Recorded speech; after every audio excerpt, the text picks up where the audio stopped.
Okay, let's jump right in. Sometime around late 2025, something just shifted. You could feel it. It was a turning point in technology, the kind of moment we'll look back on for decades. This was the moment AI stopped being just a cool toy and started becoming this fundamental force, reshaping, well, pretty much everything.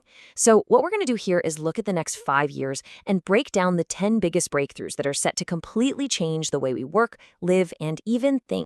And when I say change everything, I mean the scale of this is just mind-boggling. To put a number on it, we're talking about $15 trillion. That's the estimated value AI is going to add to the global economy by 2030. You got to understand, this isn't just a new gadget or some faster software. This is a tidal wave of economic power that's going to remake whole industries from the ground up. And this quote, it absolutely nails what happened back in 2025.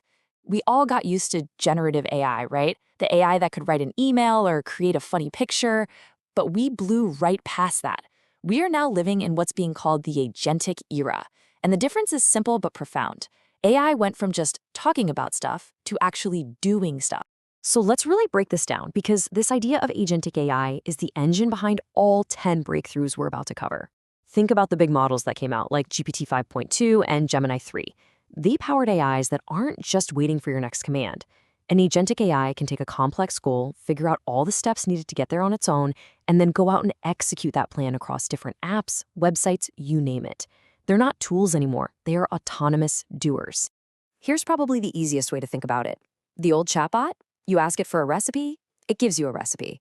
An AI agent, it finds the recipe, it checks your smart fridge to see what ingredients you're missing, it hops over to a grocery delivery website, fills the cart, and checks out. It doesn't just answer your question, it handles the entire workflow from start to finish. That leap from passive tool to autonomous doer is what's changing the game. So when you have this brand new, incredible capability, where's the first place it makes a huge dent? Well, it's the workplace. The whole concept of office work is about to get completely rewritten thanks to our new autonomous colleagues.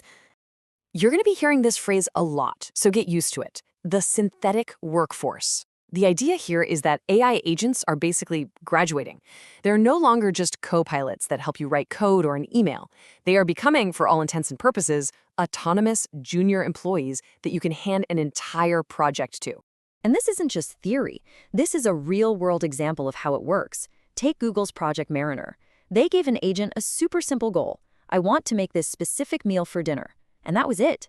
The agent went off, found the recipe in the person's cloud files, figured out what they were missing, opened Instacart, ordered everything, and paid. The human did nothing after that first request. Wild.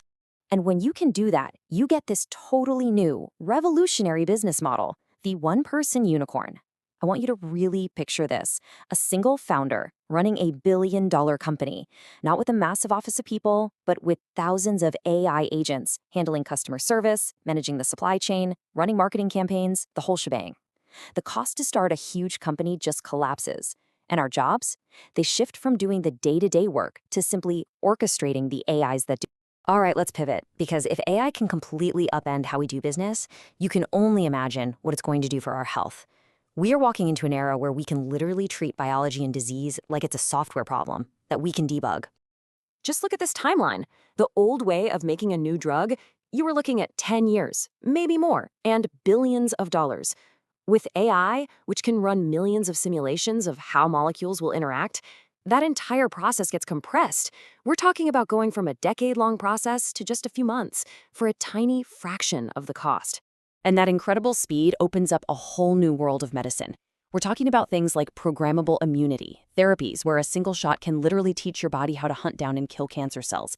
AI can design drugs for super rare diseases that were never profitable to research before. It can look at a medical scan and spot signs of a disease months or even years before a human doctor could. It's not crazy to think that soon we'll all get a personalized health map that forecasts our own health risks, shifting medicine from being reactive to being truly proactive. This is all amazing, world-changing stuff for sure.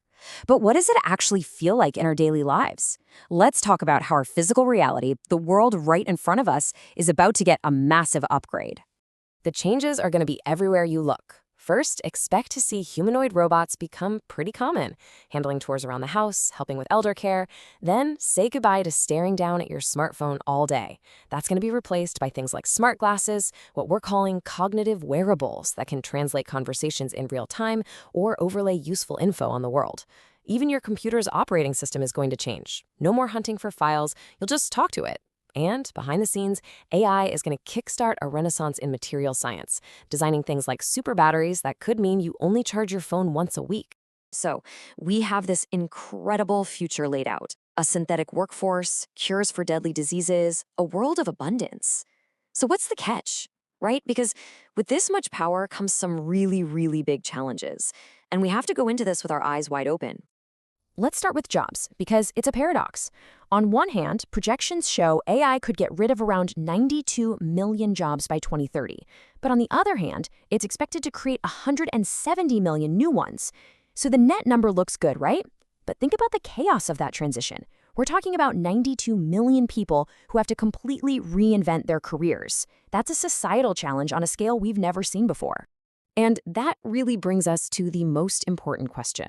A transition that massive is never smooth, and it's never fair to everyone. The data is pretty clear that certain types of jobs are way more at risk than others. So while, yes, new amazing opportunities will be created, we have a moral obligation to ask, who gets left behind in the shuffle, and what's our plan to make sure that doesn't happen? And that's just one of the huge risks we have to confront. We could see a hollow middle in the job market, where all the entry-level roles people used to get experience just vanish. We have the alignment problem. How do we guarantee an AI that's way smarter than us will actually do what's best for us? All of our most private health data becomes a prime target. And we could create a compute divide, a new kind of inequality between the people and companies who can afford powerful AI and everyone else. Look, this future of incredible abundance isn't guaranteed. It's not something that just passively happens to us. It's something we are actively building code by code, decision by decision, right now.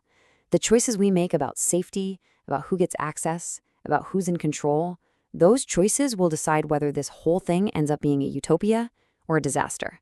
And that leaves us with one last big question to think about. The code for our future is being written as we speak. Who do you think should be holding the keyboard?